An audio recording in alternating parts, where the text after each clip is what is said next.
వీక్షకులందరికీ నమస్కారం. జనవరి నెల 15వ తారీఖు మకర సంక్రమణం. అది పుణ్యకాలం. సూర్యుడు తన యొక్క దక్షిణ దిక్కు సంచారాన్ని వదిలిపెట్టి మరలా ఉత్తరానికి సంచారం చేసేటువంటి పరమ పవిత్రమైనటువంటి కాలం. ఆ సూర్యుని యొక్క మార్పు ద్వారా ద్వాదశ రాశులపై ఆ రవి యొక్క మార్పు ప్రస్ఫుటమైనటువంటి ప్రభావాన్ని చూపెడుతూ ఉంటుంది. ప్రత్యేకించి ఆత్మశత్రోత్సాహ వన పర్వతాది పితృకారకో సూర్య అన్నారు. అంటే ఈ సూర్యుడే మన కాల గణనకి, పంచాంగములకి, దినములకి, నక్షత్రములకి, గ్రహాలకి కూడా వీటన్నిటికీ కూడా ఆయన అధిపతి. ఆయన ఆధీనంలోనే సృష్టి నడుస్తూ ఉన్నది. అందుకనే ఆయన్ని ప్రత్యక్ష నారాయణుడు అన్నారు. సూర్యుడు లేకపోతే ఏమీ లేదు.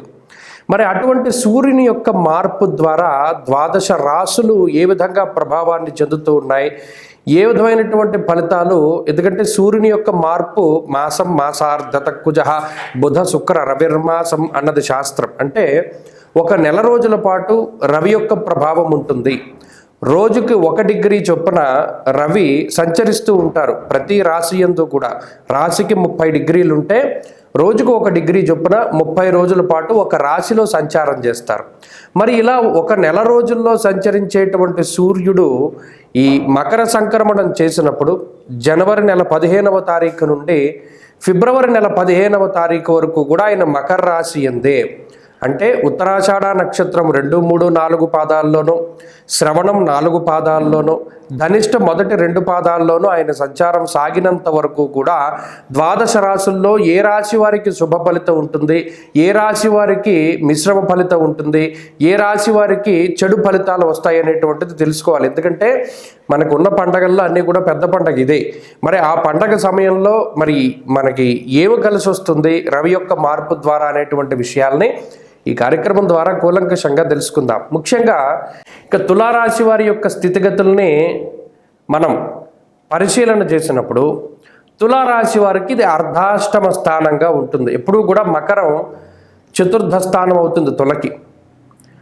చతుర్థంలో రవి ఇబ్బంది పెట్టేటువంటి గ్రహంగానే చెప్పబడింది. అనగా అంతఃక్లేశం గృహశ్చిద్రం సౌఖ్యహానిమ భోజనం అన్నారు. అంటే ఇందులో ప్రత్యేకించి సుఖవంతమైనటువంటి రోజులను గడపడానికి రవి అంత అవకాశాన్ని ఇవ్వరు.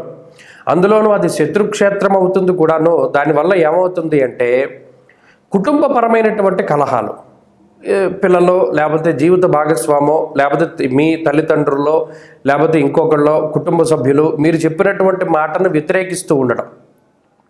కొన్ని సందర్భాల్లో ఉద్యోగ వ్యాపారాదుల్లో కూడా కొన్ని రకాలైనటువంటి చికాకులు రావడం, దాంపత్య జీవనంలో కొద్దిపాటి మనస్పర్ధలు రావడం ఇత్యాది అంశాలన్నీ కూడా ఈ అర్ధాష్టమ రవి వల్ల ఎక్కువ కలుగుతూ ఉంటాయి. ఎందుకు? బంధుభావేన బంధుశ్చ గృహం మాతృబలం సుఖం. అది బంధుభావము అన్నారు. దానివల్ల ఏమవుతుంది? బంధువులతోటి మాట పట్టింపులు, లేదా అకారణంగా వాహనాన్ని మార్చడం. ఎందుకు ఇప్పటివరకు మనకి పలానా బండో లేకపోతే కారో ఇంకోటో అచ్చొచ్చింది అయ్యి ఉంది అనుకోండి, సడన్గా వెళ్ళి ఆ వాహనాన్ని మార్చేస్తారు.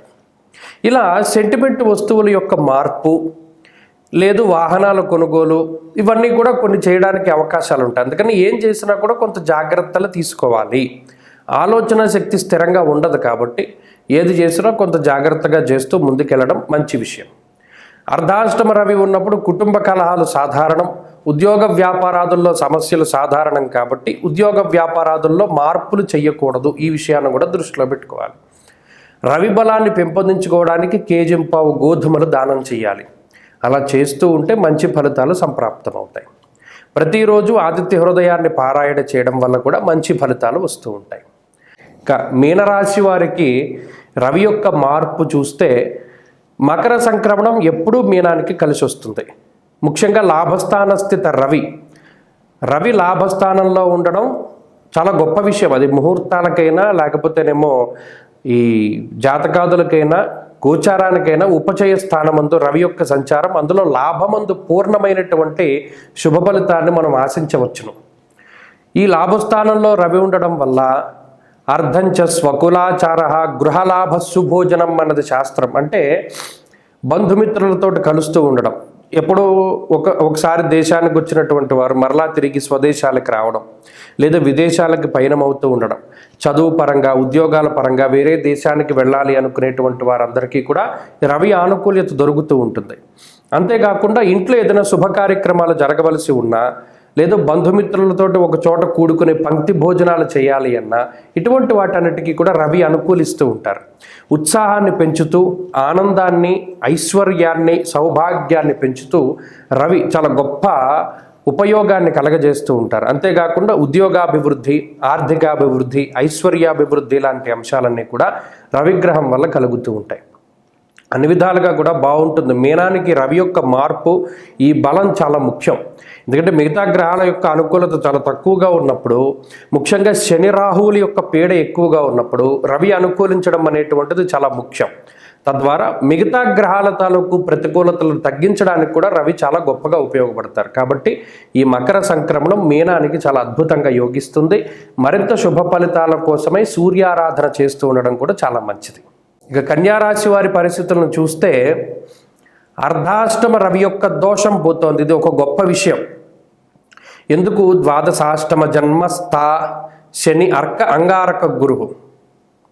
ఇందులో ప్రత్యేకించి చతుర్థాన్ని చెప్పలేకపోయినా అర్ధాష్టమ స్థానము అంటే, చతుర్థ స్థానము అంటే బంధుభావేన బంధుశ్చ గృహం మాతృబలం సుఖం అన్నారు. ఇది చాలా కీలకమైనటువంటి స్థానం. విద్య, ఉద్యోగము, కుటుంబము, తల్లిగారు లేదా సుఖస్థానంగా కూడా దీన్ని అభివర్ణించడం జరిగింది.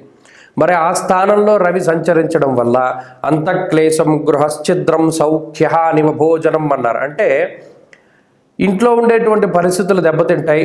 గత నెల రోజులుగా చూసుకుంటే డిసెంబర్ 15 నుండి జనవరి 15 వరకు కుటుంబపరమైనటువంటి సమస్యలు, ఇంట్లో మానసిక ప్రశాంతత లేకపోవడము, ఉద్యోగ వ్యాపారాల్లో చికాకులు ఉండడము ఇత్యాది విషయాలు ఎక్కువగా ఈ రాశిపై ప్రభావాన్ని చూపెడుతూ ఉన్నాయి. మరి అటువంటి పరిస్థితుల్లో మార్పు అనేటువంటిది కూడా కొంత కనబడుతూ ఉంటుంది. అలాగే పంచమంలోకి రవి ప్రవేశించడం వల్ల శరీరం కొంత ఎక్కువగా జాడ్యంగా ఉంటుంది అన్నారు. అనగా ఏంటి? సుహృత్కేశం ధనక్షయం. శరీరంలో బద్ధకం అనేటువంటిది పెరిగిపోతుంది. అంటే ఏ పని చేయడానికి సుముఖత చూపించరు, ఎక్కువగా బద్ధకంగా ఉండడానికి ఎక్కువ అవకాశాన్ని ఇస్తాడు రవి. ఉత్సాహం ఉండదు. ఏదైనా ఆటలాడుకోమన్నా లేకపోతే ఏదైనా ప్రయాణం చేద్దామన్నా ఇప్పుడు వెనకడిగే వేస్తారు తప్పితే ఉత్సాహంగా ముందుకు వెళ్ళలేరు ఈ రాశివారు. అంతేకాకుండా సుహృత్కేశం ధనక్షయం అంటే సొంత వాళ్ళే ఎక్కువ బాధ పెడుతూ ఉంటారు. సొంత వాళ్ళ గురించి బాధలు ఎక్కువ అవుతూ ఉంటాయి. వారి గురించి ఆలోచన చేయడం, కుటుంబ సభ్యులు, బంధువులు, మిత్రులు, స్వజనులు ఎవరో ఒకళ్ళ గురించి. ఇలా ఏంటి అంటే ఈ రవి యొక్క మార్పు ద్వారా మానసికమైనటువంటి సంఘర్షణ ఉంటుంది. అయితే ఇందాక చెప్పుకున్నట్టు అర్ధాష్టమ స్థానం నుండి కొంత బయటపడ్డారు కాబట్టి చాలా వరకు కుటుంబ సమస్యలు తగ్గుతాయి. కానీ పంచమం కూడా అంత మంచిది కాదు కాబట్టి అది పుత్రమిత్ర కళత్రాదులకి సంబంధించినటువంటి ఆలోచనలు ఎక్కువగా ఉంటాయని దృష్టిలో పెట్టుకోవాలి. కాబట్టి ఇది మిశ్రమమైనటువంటి స్థితి కన్యారాశి వారికి.